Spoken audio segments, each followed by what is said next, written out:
Hey. Hi, Gail. How are you? Good. So we're doing a refresh on our Silvia crew review. We're going to start, you've lived with the Silvia V3 for a few years now. You know all of her secrets. She whispers to me every now and again when I'm walking by. Gail, Gail, guess what? So why don't you take me through features, specs, etc. We can show some internals too. This machine, yeah, we can take the top off. This machine does not come with the PID. Let me just preface that right off the bat. This is something we added on. And what that does is control the temperature of the boiler to within 1 degree of whatever you want it to do. Okay. Makes it more precise. This has a single boiler, brass, 12-ounce boiler that does both functions, and that's why the PID people added on. When you ask this to do steam temperature, it's going to take it up into the 285 or so range. Okay. Brewing is around 200, 204, right in through there. One boiler doing one function. There can be quite a fluctuation in the temperature. With the standard thermostat? With the standard thermostat. There's thermostats that say, hey, I'm cold, kick in, and it kicks in. It brings it up to a little bit higher than it needs to be, and then it levels off.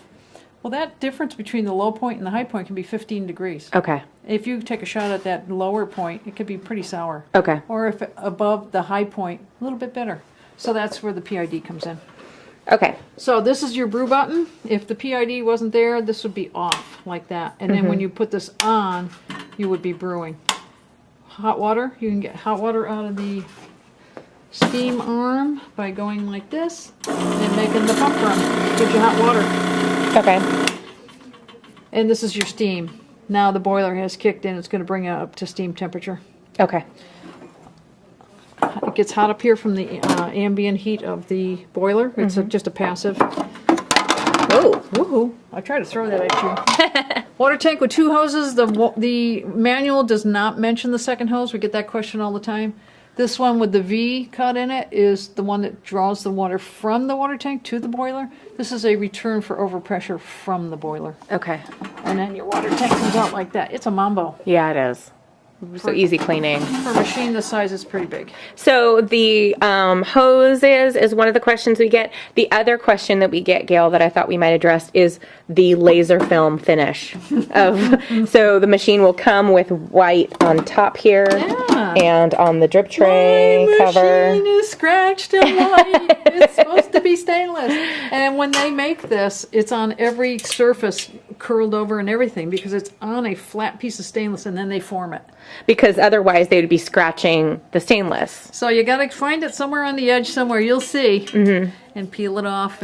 And up here you got to take the screws off because it's underneath the screws and then pull it. Yep, exactly. So we'll get a screwdriver and show the inside. Let me get into this 58 millimeter chrome-plated brass professional portafilter.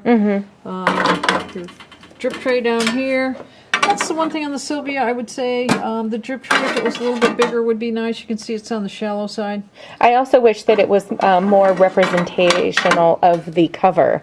Because if you're not, you might think that all of that is your drip tray. And it's not. No. No. I mean, I don't know how many times I've seen this thing overflowing, you know.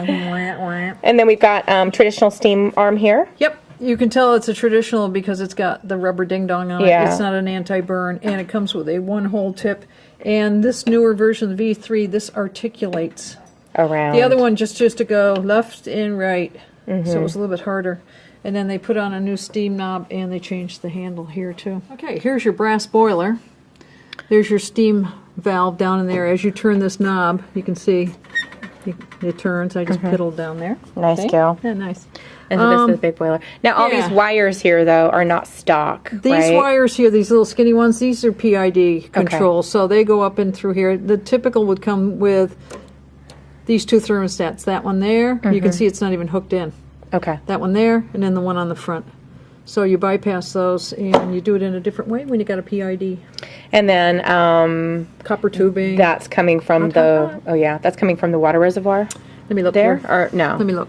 No, that's coming off the top of the boiler where your steam comes from. Oh, it connects to the steam. Yep. Your water reservoir is coming in right here.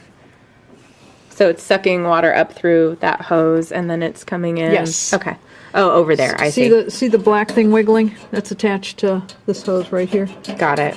In, out, and then through the brew head is the other out. Okay, and so because single boiler, you can't burn steam at the same time. So, but you will burn it up if you don't do it in the proper fashion too. If you're doing a lot of steaming, like right now we have this on steam temperature, it's up at that 280. If we do a lot of steam, you're depleting the water inside this boiler, not the water reservoir, the boiler. Okay. And if you do too much, the heating element inside that boiler becomes exposed to air, hence the water is what keeps it cool enough so it doesn't burn itself up. If there's air around it, it's going to burn itself up. And so the reason that that can happen on this machine in particular is because it doesn't have an autofill. The pump does not kick in. The boiler does not sense I don't have enough water and kick in the pump, putting water back in there. Okay. You have to do it manually by making the pump run. So after you get done steaming, shut this off. Open this up. Cool it down. Calm down. Turn this on and make hot water come out.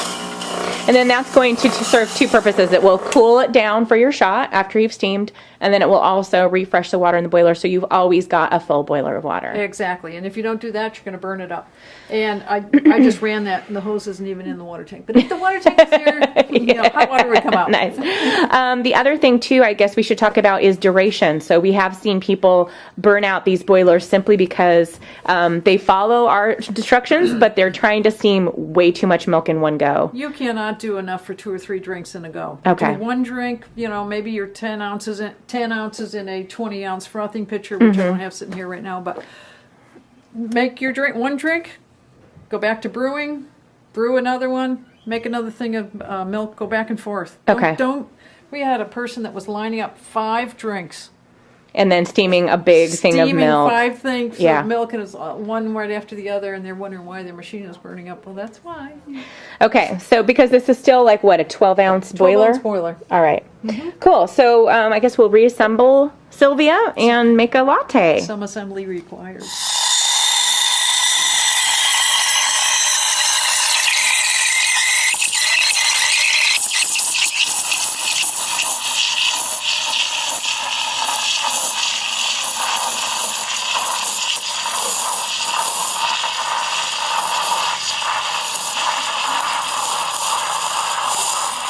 Go Sylvia. This machine, for the size of it, has really good steaming power. Real good. It's one of the more difficult ones to wrestle, I think, as a new barista because of the power that it has. Yeah. It takes some time. Yep. They put on a 3-hole a few years back when they first came out with the V3. And while it might have been a little bit easier to use in some ways, the boiler wasn't large enough to sustain the hole for 3 holes. So, well, I think it was that, but also they had to change the voltage for the U.S., and I think that also had an impact on its performance.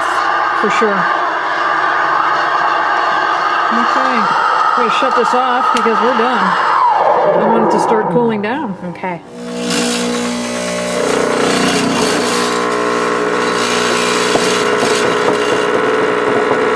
There.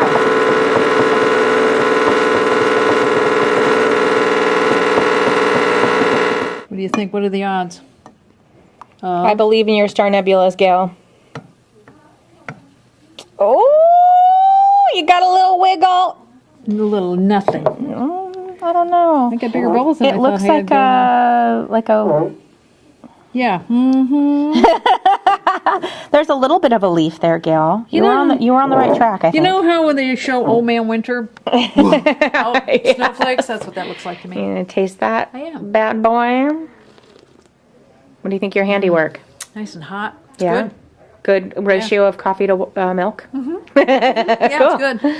All right, so that is the Rancilio Silvia. It's kind of the sort of first step that most people take when they want to get into kind of a traditional espresso machine. A little nicer than your entry level. It's the next step up. It's got a lot of commercial components to it. And I think something I wanted to clarify is a lot of people will say it's picky No, it's no pickier than any of the other ones. When you get into a non-pressurized portafilter, Yeah. you have to get fussy about the grind of your coffee. And you're going to have to learn how to steam milk like it as a pro, because you don't have a Panarello. Yep. So fussy? No, it's no. no different than any other machine of this caliber. Exactly. So I think people give it that rap because they're maybe coming to it from pressurized portafilters and Panarellos. When people go from like this to a heat exchanger, it's really just going more power, more lateral. Yeah, so they already understand what the deal is. Exactly. This machine, you can get the bottomless portafilter. That happens to be what is in my hand, too. Yeah. So that's the thing. Don't believe the hype.